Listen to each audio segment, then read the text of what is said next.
I don't just ride mountain bikes. I know I've made a lot of Epic 8 videos, but I'm going to talk about the Tarmac SL8 today. I've been riding this one about a year. It was almost exactly a year this week, I think, that I got it all put back together. Put together, not put back together.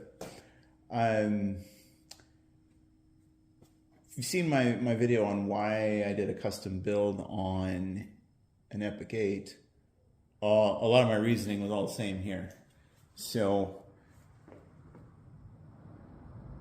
when I decided that I was going to do an Epic 8, and I'm going to kind of cover why actually in the next video more. But anyway, this frame was announced, the Epic 8 was announced, specs were announced. I said, yep, I'm going to upgrade. And so I started looking at things. This frame design came out. It's just what they call their ready to paint frame. And I really liked that. It was just the bare carbon. You see the carbon weave, you can see the layup pattern in it. So I wanted that. I put a notification thing. Specialized was showing out of stock. You know, it was brand new. I wasn't sure if I had missed the initial launch window and they'd already sold out, and you know, maybe they'd come in. I wasn't sure if they'd ever actually come in stock. But as soon as I saw this on the Specialized website and I said, yep, that's the one I want, I did the email me when in stock option that Specialized has, and that's been reliable for me in the past with various products.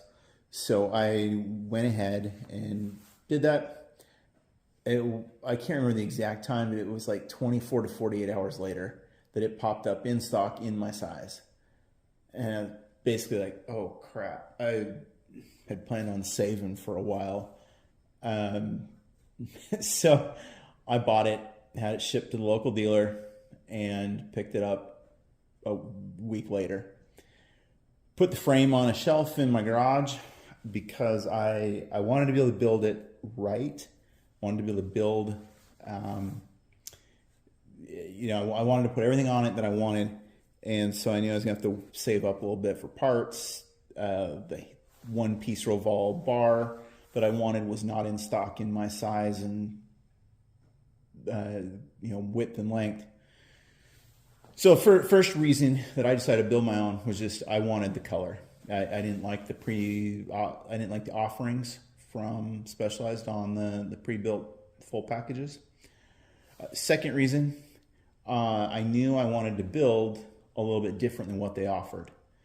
I knew I wanted 170 millimeter cranks, and my size comes with 172.5. I've been riding 170 on my mountain bike for a while, and so I wanted to go to 170 on the road bike.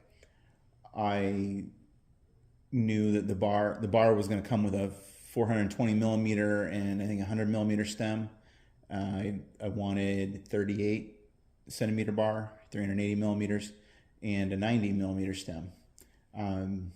They don't make the 380 millimeter bar with a 100 millimeter stem, or I'd maybe do that. But so the choices were 90 or 115, and 115 was way too long for me. So I don't know why they do that. They offer the 100 millimeter in the 400 millimeter width and the 420 millimeter width, but in the 380 that I think a lot of people are going with, they only offer 90 or 115, and then they have other lengths, but they skip the 100 millimeter length in there, which is a miss by Specialized. So I knew I wanted different crankset, different bars. Didn't want to have to pay to have those things swapped out. It comes with a power saddle. I don't get along with the power saddle. I ride a Phenom. And then I was pretty sure I wanted ENVE wheels. ENVE's, I'm in Idaho. ENVE's local-ish to me in Utah. Made in America. You know, that's what I wanted. And so put the frame on the shelf, and over Black Friday, found a deal on the group set. So ordered the group set, and then basically waited for, I mean, I had been waiting all that months for this bar to come in stock in my width And it never did. So I kept waiting for it to come in stock, wanted the one piece, it never did. And after finally giving up, I decided, I had the notification alerts on there and they would pop up in stock, but never in my width and length. So I finally bought a set on AliExpress. So I have not been able to identify a single difference in this bar from if it was the real thing, but there's an admission. I would have happily paid the money to Specialized, but it was never in stock in my size. I still don't think I've even seen it in stock in my size ever at any point. But this one has looked really good. It fits really good. Everything on it, the fit and finish, bad glare, sorry. Fit and finish all looked really good. And for all I know, it is the real thing. And it just got sent out the back door of the factory through AliExpress. So got that. And so once that came, and then my group set came, I put it all together, and then I used my wheels. I had a set of Roval CL50s that I used from my Specialized Venge that I'd been riding. And so did that. Put it all together, put the CL50s on it, and I rode it like that for about 6 months. So it got put together, last January. I wasn't doing a lot of riding in Idaho in January, March. But got some riding in, and in June, I bought the ENVEs. Tade had just won the Giro on them. They were offering the pink stickers. I considered that, but I already knew I wanted them before Tade won the Giro with them. So I got the ENVE 4.5s. They look great. They ride great. There could be a whole separate video on those, but they were a big upgrade over the CL50s. Altogether, the cost saved me about $3,000 over buying a new package. So I was able to put all this together for about $3,000 less than if I had just bought a new complete S-Works. It's the Silka 3D printed titanium derailleur hanger. I don't know if it's any better. It looks cool. There's an Ultegra cassette on there. I have a Dura Ace 32 tooth 12 speed, but I don't know what I just said there. This is a 32 tooth Ultegra.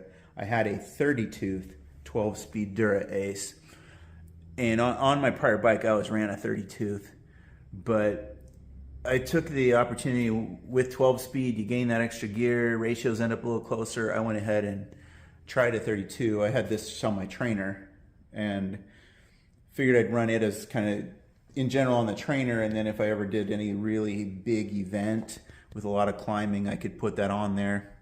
And somehow it ended up my day-to-day gear ratios using that 32 tooth. So it's a mid-compact 52-36, 32 on the rear, and it's been nice. Despite the fact I'd never felt like I needed anything more than that 30. I went to the 32. I actually installed this in May, I think it was. I went to Utah and I rode Guardsman Pass, and that's why I put this on there at the time. Took it off the trainer, installed this, and that made a big difference for climbing Guardsman. Climbing Guardsman, it is long and steep. So there was still some snow at that time of the year, and it just has stayed on there since. So the ready to paint frame, one of the cool things about it, these are just decals. So if you want to do a custom paint job, you can just peel the decals, and it's super minimal decals. Just this right here and this little one. It doesn't even show up. See if I can get it. There we go. Tarmac on the back, but it's also just a decal that peels off right there. Specialized does include in the box with the frame set a second set of these. So if somehow you ever regretted pulling them off, you can put it back on with the factory colors. I keep threatening to pull all the decals and do the white ENVE, you know, like the Pro Team, and then do a white S-Works logo on there. So you saw the kind of black and white Pro look. I think it'd be cool. I bought a fancy new Phenom S-Works saddle with the carbon rails, and I just couldn't, even though it's the same shape, I could never get comfortable on it. And so I ended up swapping that back out for this is just the Phenom Pro with the titanium rails that I'd been riding before. There's just the slightest difference in the texture here seems to make a difference, and then there's just a little bit more cushion, and so it looks well worn there. It bugs me a little bit, and it's a little heavier than the S-Works carbon one that I had. All right, I still got it, but I just could not get comfortable on it. My A race every year is Lodija, and it was the Logan to Jackson Road race, longest one-day USAC sanctioned race in America. 202 miles, and so it's like, I don't know, 320 kilometers, 340, 360. I should have that math done. It's a lot of kilometers, 202 miles. And I had ridden it 6 prior times, once on a giant TCR, 5 times on my Venge, and then I did it in September on this. So, you know, I've run with, you know, one less spacer in the past, both on my Venge and other bikes. But that race is so long that I just ended up adding one more spacer in and left it there. Just a little bit more comfort from how long you're sitting on the bike all day. I spend a lot of time in the drops, so you know, it's like I end up low anyway. But that's the bike. Continental GP5000s. You know, the ENVEs have the 25 millimeter width. These are 28s, and they blow up to 30.5. I had the 4i dual-sided power meter installed at the 4i factory. So after the crank set came to me, I then shipped it to 4i, and they had just released their brand new update. This is like the 3 Plus or whatever they're calling their latest version that now has the Apple Find Me tracking or AirPod tracking stuff enabled if you want. This is that latest version. It's pretty light. I can't remember the exact specs. Battery life's been good. I haven't changed the battery in it since it got there, and you know, I've had it a year. So battery life has been good. Specialized rib cage model cages, those have always worked well for me. I think they look good, and I've never lost a bottle out of one, despite some rough roads and the occasional foray onto gravel on my road bikes. Everything's worked well. I'm a big fan of the new Dura Ace 12-speed. It is super smooth, shifts great. I don't know if it's just smoother than my last group set, because the last group set had 27,000 miles on it, or if there was some real update that the 12-speed is smoother. But it is a nice, smooth group set that feels really great to me. So that's it. That's the Tarmac SL8. S-Works ready to paint frame, size 54. I'm 5 feet 9.75 inches. It's about 176 centimeters. And I got short arms. My arms don't match my height, so I end up with I have to have a short stem to make things work right. I could have gone to a 52 with a long stem. I keep considering that, but then my stack could be lower. And like I said, I'd do 9-hour races. That's probably the only other thing that I considered was just smaller size, but this has been super comfy, been happy, been really glad glad that I went to the 38 centimeter bars. It's a big improvement, and I'd if anyone wants to ride it, let me know. You can come get it and review it. Have a good one. Bye.